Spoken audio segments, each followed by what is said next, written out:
Pernah bilang kalau misalkan saya itu dapat berhubungan dengan si Aldi. Saya tidak pernah bilang juga kalau Bapak memang bilang saya ini sebagai bandar, ya kan? Buktikan kalau saya tidak mempunyai apa-apa di situ.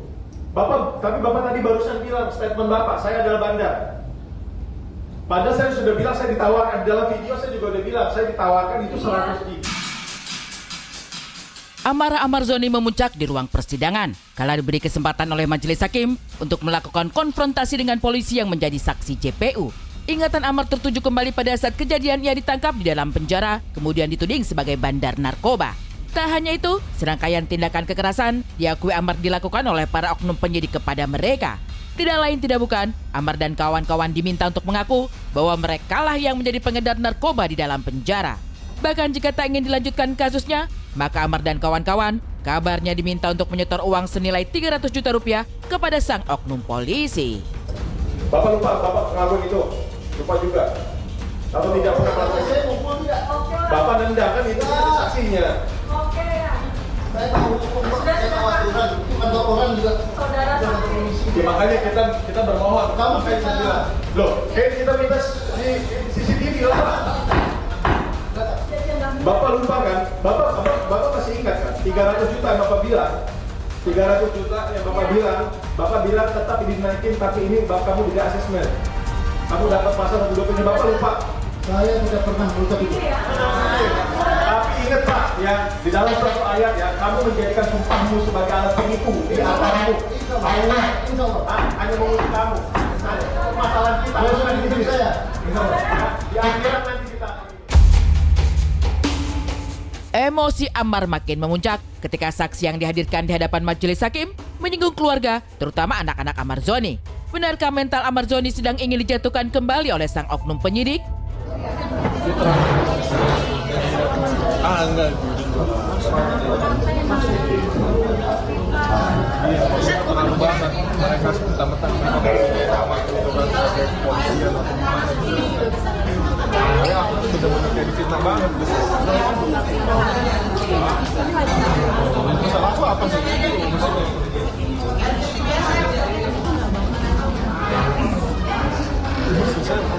salah apa sih gitu? Itu kayak jahat banget gitu. Mereka semua aku udah diginiin gitu. Aku udah rusak, udah hancur semuanya. Apa sih masih pengen mau dihancurin terus? Jadi aku tuh pengen dihancurin. Ya karena dia sudah membawa nama keluarga saya, sudah membawa nama anak-anak saya gitu loh. Dan itu nggak ada urusannya dan nggak ada kaitannya sama anak-anak saya kan gitu. Dan dia juga mengatakan secara jelas banget kalau saya sebagai apalah tadi Om John kan gitu Om John. Jadi ini kan saya Amar kepancing gitu kan Om John. Maksudnya pembuktiannya apa? Amar tidak punya barang bukti yang ditemukan di badan Amar ataupun segala macam. Amar dituduh sekarang dibikin kriminalisasi dalam artian Amar sebagai seorang bandar atau apapun. Padahal kejahatan ini dilakukan sama sebagian oknum-oknum gitu.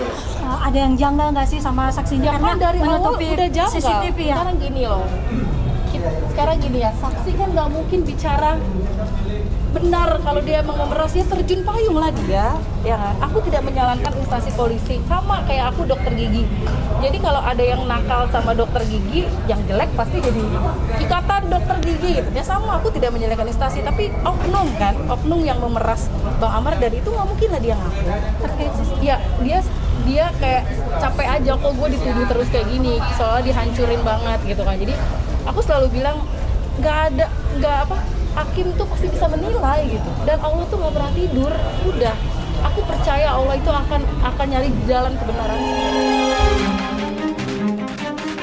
Kebenaran akan menemukan jalannya sendiri. Itulah yang kini terus menguatkan Amarzoni menjalani persidangannya. Juga Camelia yang masih terus setia mendampingi Amar di masa-masa paling sulit ini. Khusus tudingan Amar menjadi bandar, ada banyak kejanggalan yang dirasakan oleh tim Amarzoni. Salah satunya, Amar dituding jadi bandar, tapi nomor rekening bank saja tidak punya, barang untuk diedarkan pun tidak punya. Satu kejanggalan lagi, hingga kini, bukti CCTV di ruang pemeriksaan kepada Amar dan teman-temannya ternyata masih belum dihadirkan. Satu-satunya jalan CCTV, itu yang akan membuka semuanya, apakah benar atau tidak ada pemukulan atau ada penekanan atau ada intimidasi. Kalau mereka tidak mau buka, berarti ya masyarakat aja yang menilai gimana. Kalau masalah di persidangan ngaku atau enggaknya ya itu mah sudah jadi hal biasa, nanti coba tanya kaum Johnnya. Cuman kalau tadi Bang Amar sampai kayak gitu, ya wajar lah dia ngerasa nggak ngelakuin, tapi dia kayaknya membangun opini seolah-olah Bang Amar bandar. Sekarang kalau emang Bang Amar bandar, buktikan rekeningnya ada nggak keluar masuk uang. 1, dia rekeningnya nggak punya. 2, barangnya ada nggak mungkin bandar cuma megang segram 2 gram, kan nggak mungkin. Nah, kalau CCTV, ya itu kan sebenarnya kan menurut kami kan itu bisa membersihkan nama Polri, benar nggak? Karena kan ada indikasi tuduhan dari para tersangka terjadi ya indikasi pemerasan, permintaan uang, kemudian ada juga penyisaan. Nah, ini kan harusnya polisi harus mendukung dong, harus bukti itu yakinkan supaya jangan ada semacam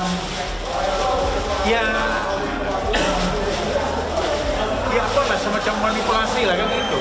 Ya maksudnya ya kalau memang itu murni dilakukan pemeriksaan seperti keterangan dari Pak penyidik tadi, ya harusnya kan beliau berani menghadirkan CCTV.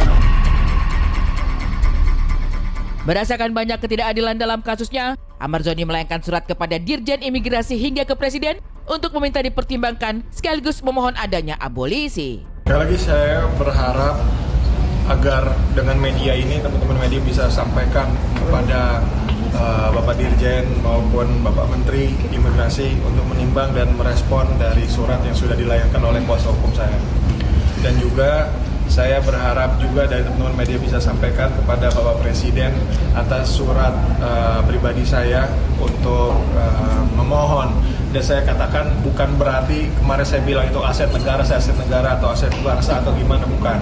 Tapi maksud saya adalah sebagai pekerja seni, saya pekerja seni dan saya juga sudah beberapa kali mengharumkan nama Indonesia, walaupun memang saya menjelekkan tetap dengan kelakuan saya menyalahgunakan narkoba gitu kan.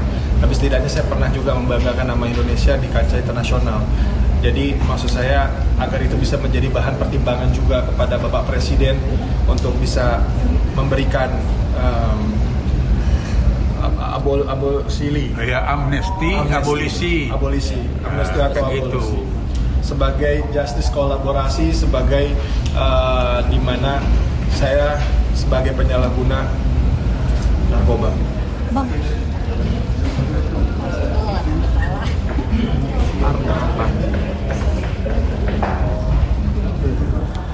Bang Amar tuh butuh aku bukan secara finansial, tapi secara moral, secara mental.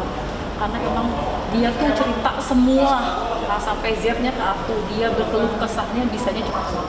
Jadi Bang Amar butuh aku, tapi akunya juga jangan digangguin gitu loh, kanan kirinya.